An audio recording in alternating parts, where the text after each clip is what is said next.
মৰমৰ ছাত্ৰ ছাত্ৰীসকল তোমালোক এইকেইদিন ঘৰতে আছা নিশ্চয় কুশলে আছা আজি মই দশমমান শ্ৰেণীৰ বিজ্ঞান বিষয়ৰ অধ্যায় চতুৰ্থ অধ্যায় কাৰ্বন আৰু তাৰ যৌগ এই পাঠটোৰ বিষয়ে তোমালোকক কিছু আভাস দিম এতিয়া প্ৰথমতে আমি কাৰ্বনটো ক'ত ক'ত পাম তাৰ উৎসটো কি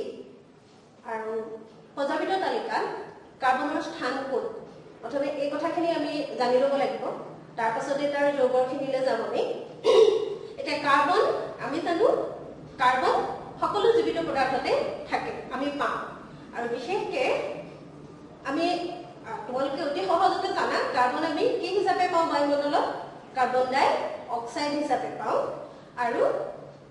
সকলো বস্তু আমি যিবিলাক ব্যৱহাৰ কৰোঁ খাদ্য বস্ত্ৰ কিতাপ এই সকলোতে কাৰ্বন পোৱা যায় এতিয়া আমি তোমালোকক এইটো কথা প্ৰথমে জনাওঁ যে কাৰ্বনৰ পৰমাণু ক্ৰমাংক কিমান কাৰ্বনৰ পৰমাণু ক্ৰমাংক হৈছে 6 এতিয়া ইয়াৰ ইলেক্ট্ৰনীয় বিন্যাসটো আমি কেনেধৰণে লিখিম 2 4 মানে শক্তিৰ যি স্তৰ K L M N তোমালোকে এইটো জানা শক্তিৰ স্তৰ K L M N এই শক্তিৰ স্তৰত কাৰ্বনৰ প্ৰথমটো ফুলত থাকিব দুটা ইলেক্ট্ৰন আৰু তাৰ পিছত থাকিব চাৰিটা মানে কাৰ্বনৰ বহিৰ ফুলত থকা ইলেক্ট্ৰনৰ সংখ্যা হ'ল 4 এতিয়া বেলেগ ধৰণৰ যিবিলাক আয়নীয় যৌগ আছে সেই আয়নীয় যৌগবিলাকে কেনেধৰণে বান্ধনিৰ সৃষ্টি কৰে তেওঁলোকে কি কৰে এই বাহিৰত ইয়াত ইলেক্ট্ৰনীয় পুষ্টিৰ সৈতে পাবলৈ কেইটা ইলেক্ট্ৰন লাগিব আৰু চাৰিটা লাগিব মানে 8টা যিটো অষ্টক নিয়ম পূৰ্ণ কৰিবলৈ হ'লে আৰু চাৰিটা ইলেক্ট্ৰনৰ প্ৰয়োজন হ'ব কিন্তু কাৰ্বনে কি কৰে কাৰ্বনে এই চাৰিটা ইলেক্ট্ৰন এৰিও নিদিয়ে বা বেলেগৰ পৰা আনিও নলয় কাৰণটো হ'ল কাৰ্বনে চাৰিটা ইলেক্ট্ৰন এৰি দিব নোৱাৰে মানে কাৰ্বন 4- এইটো হ'ব নোৱাৰে কাৰণ এইটো হ'বৰ কাৰণে কাৰ্বনে কি কৰিব লাগিব বেলেগ চাৰিটা যেতিয়া ল'ব তাৰ 6টাৰ লগত 4টা হ'লে 10টা হৈ যাব এই 10টাৰ ইলেক্ট্ৰন যেটো ৰাখিব পৰা শক্তি হেতু কাৰ্বনে কৰিব নোৱাৰে বা বেলেগক 4টা ইলেক্ট্ৰন দিবলৈ যেটো শক্তিৰ প্ৰয়োজন হেতু কৰিব কাৰ্বনে নোৱাৰে গতিকে কাৰ্বনে কি কৰে এই বাহিৰত থকা 4টা ইলেক্ট্ৰনক বেলেগ মৌলৰ লগত ভাগ বতৰা কৰি মানে সহযোগী বান্ধনিৰ সৃষ্টি কৰি বহু মৌল গঠন কৰে এতিয়া তোমালোকে কাৰ্বনৰ বিষয়ে কিছু কথা জানিলা ইয়াৰ পাছত মই তোমালোকক কম কাৰ্বনে কেনেধৰণে অসংখ্য যৌগ কিহৰ কাৰণে গঠন কৰে দুটা ধৰ্ম আছে এটা হ'ল কাৰ্বনৰ চতুৰ সহযোগিতা ধৰ্ম আৰু এটা হ'ল কাৰ্বনৰ কেটেনেশ্যন ধৰ্ম এই কেটেনেশ্যন ধৰ্মৰ কাৰণে কাৰ্বনে অসংখ্য যৌগ গঠন কৰিব পাৰে এতিয়া মই তোমালোকক এটা সৰু মানে সৰল যৌগৰ কথা মই তোমালোকক দেখাই দিওঁ এই যৌগটোৰ নাম হৈছে CH4 এতিয়া ইয়াৰ নাম হ'ল মিথেন এতিয়া কাৰ্বনে কি কৰে এই হাইড্ৰজেনৰ লগত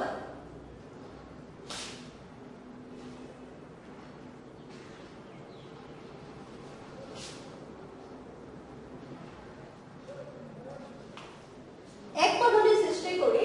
এক বান্ধনিৰ দ্বাৰা কিছুমান যৌগ গঠন কৰে সেইবিলাকক কয় সংপৃক্ত যৌগ বা এলকেন বুলি কয় সংপৃক্ত যৌগ বা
এইটো এটা একমাত্ৰণী যৌগ ইয়াৰ নাম হ'ল ইথেন আৰু দ্বিবাহনী এটা যৌগ মই দেখুৱাম ইয়াৰ নাম হ'ল ইথিন তাৰ সংকেত হ'ল C2H4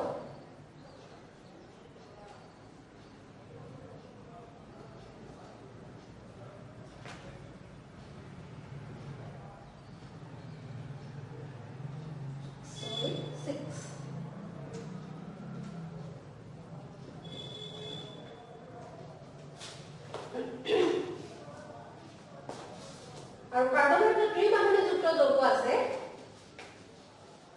তাৰ নাম হ'ল ইথাইন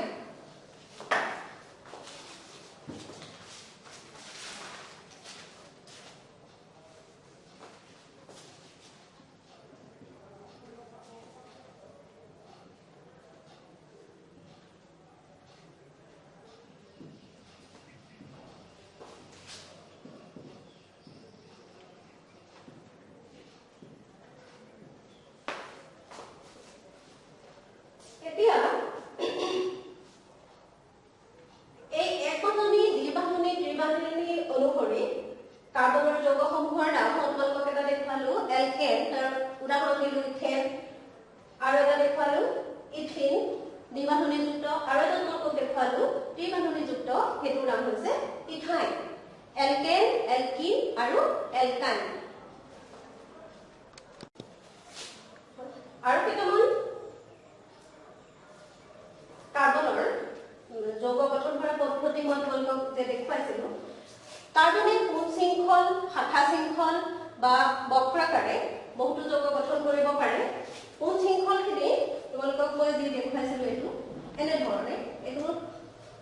এইটো হ'ল কোণ শৃংখল ইয়াৰ নাম হ'ল বিউটেন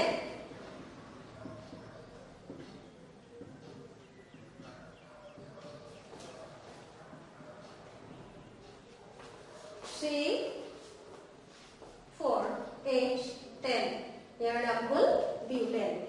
কাৰ্বনে কি কৰে কেতিয়াবা এনেকুৱা ধৰণে কোণ শৃংখল গঠন কৰে আৰু এই শৃংখলটোকে আমি শাখা শৃংখল হিচাপেও দেখুৱাব পাৰো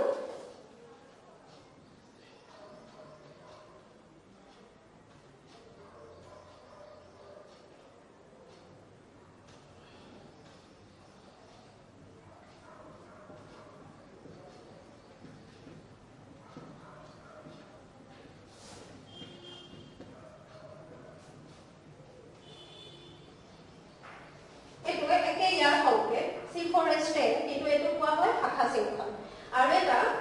বক্ৰাকাৰ যিটো শৃংখল মই তোমালোকক দেখুৱাম বুলি কৈছো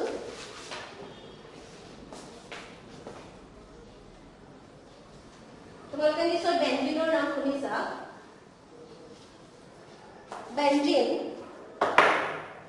বেঞ্জিনৰ সংকেত হ'ল C6H6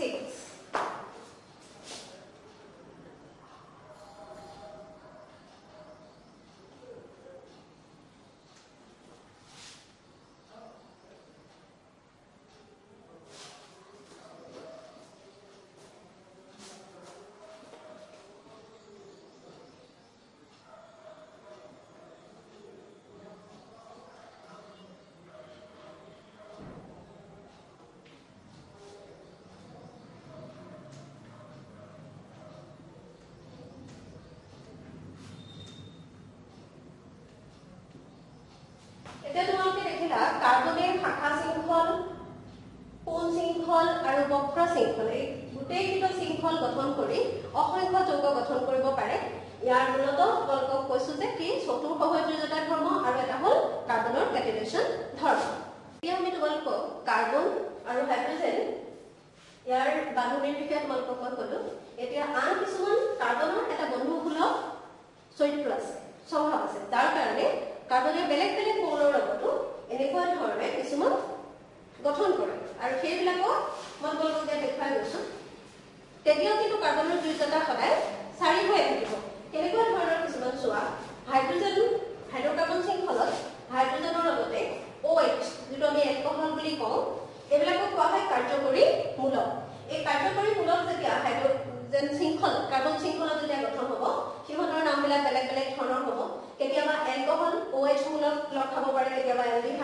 কেতিয়াবা কিটন কেতিয়াবা কাৰ্বক্সিলিক এচিড এইবিলাকক কোৱা হয় কাৰ্যকৰী মূলক ইহঁতৰ কাৰণে কাৰ্বনৰ বিভিন্ন ধৰণৰ ধৰ্ম কাৰ্বনে দেখুৱাব পাৰে এলকহল OH মূলক লাগিলে মিথানল মানে মিথেনৰ লগত যদি আমি তোমালোকক অথনি কৈছিলো যে যেটো মিথেনৰ ঠাইত যদি এটা হাইড্ৰজেনৰ ঠাইত OH লগ খাই যায় তেতিয়া তাৰ নাম হ'ব মিথানল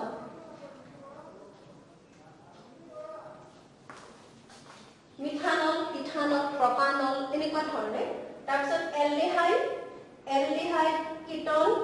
কাৰ্বক্সিলিক এচিড এনেকুৱা ধৰণৰ মূলকৰ কাৰণে কাৰ্যকৰী মূলকবিলাকৰ কাৰণেও হাইড্ৰকাৰ্বনবিলাকৰ নাম বেলেগ বেলেগ হ'ব পাৰে গতিকে আমি এটা কথা জানিলো যে কাৰ্বনে যে অকল হাইড্ৰজেনৰ লগতে যৌগ গঠন কৰে বা বান্ধনি সৃষ্টি কৰে তেনেকুৱা ধৰণৰ কথা নহয় বিভিন্ন কাৰ্যকৰী মূলকৰ লগতো কাৰ্বনে যৌগ গঠন কৰিব পাৰে এতিয়া মই তোমালোকক কাৰ্বনৰ যেটো সাৰ্কল তোমালোকে পঢ়িছা কাৰ্বনৰ যেটো প্ৰবাহ কেনে ধৰণে হয় সেই বিষয়ে মই তোমালোকক কওঁ কাৰ্বনে কি কৰে বায়ুমণ্ডলত অক্সিজেনৰ লগত লগ খাই কাৰ্বন ডাই অক্সাইড গঠন কৰে যেটো কাৰ্বন ডাই অক্সাইড উদ্ভিদে হালু সংশ্লেষণত ব্যৱহাৰ কৰে তোমালোকে জানা হালু সংশ্লেষণত ব্যৱহাৰ কৰিলে কাৰ্বনটো উদ্ভিদৰ এটা অংশ হৈ পৰে যেতিয়া উদ্ভিদজোপা মৰিলে কি হয় গেলি পচি সেইবোৰ বহু বছৰৰ আগতে তোমালোকে জানা কয়লা পেট্ৰল এইবিলাক হৈছিল আৰু এই ইন্ধন যেতিয়া আমি ইন্ধন দহন কৰো তেতিয়া তাৰ পৰা সেই কাৰ্বন ডাই অক্সাইড গেছ নিৰ্গত হয় যেটো তোমালোকে জানা সেউজ গৃহ গেছৰ ভিতৰত কাৰ্বন ডাই অক্সাইড গেছ অন্যতম কাৰ্বন ডাই অক্সাইড গেছে কি কৰে বায়ুমণ্ডলত উত্তাপ ধৰি ৰাখে যেটো আমাৰ গোলকীয় উষ্ণতা বৃদ্ধিৰ এটা কাৰক হৈ পৰিছে কাৰ্বন ডাই অক্সাইড গেছ কত থাকে তোমালোকক আগতেও কৈছো কিতাপ পত্ৰ খাদ্যবস্তু জীবিত পদাৰ্থ সকলো দেহতে কাৰ্বন ডাই অক্সাইড গেছ পোৱা যায় এতিয়া মই তোমালোকক কাৰ্বন যৌগৰ কেইটামান ৰাসায়নিক ধৰ্মৰ বিষয়ে আলোচনা কৰিম কাৰ্বন যৌগৰ ৰাসায়নিক ধৰ্ম অধ্যয়ন কৰিবলৈ যাওঁতে আমি প্ৰথম ইন্ধনবোৰ যেহেতু কাৰ্বন গতিকে কাৰ্বন যৌগ প্ৰথমে দহন কৰিলে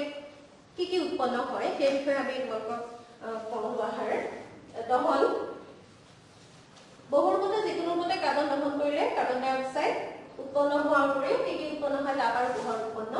হয় কাৰ্বনৰ লগত অক্সিজেন যুক্ত হৈ কাৰ্বন ডাই অক্সাইড তাপ আৰু পোহৰ উৎপন্ন হয় যদি মিথেনৰ লগত অক্সিজেন দহন কৰে লগ খায় দহন হয় তেতিয়া কি উৎপন্ন হয় কাৰ্বন ডাই অক্সাইড পানী তাপ আৰু পোহৰ অক্সিজেন যুক্ত হোৱা মানে তোমালোকে জানে এইটো এটা জাৰক বিক্ৰিয়া সংপৃক্ত হাইড্ৰকাৰ্বন যেতিয়া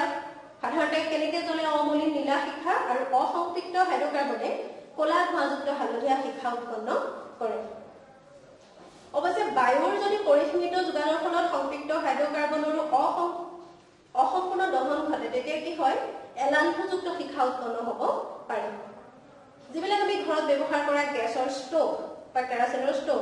বায়ু সোমাব পৰা যদি ৰন্ধ থাকে তেতিয়াহ'লে কি হয় যাতে পৰ্যাপ্ত পৰিমাণৰ বায়ু বা অক্সিজেন ইন্ধনৰ লগত মিহলি হৈ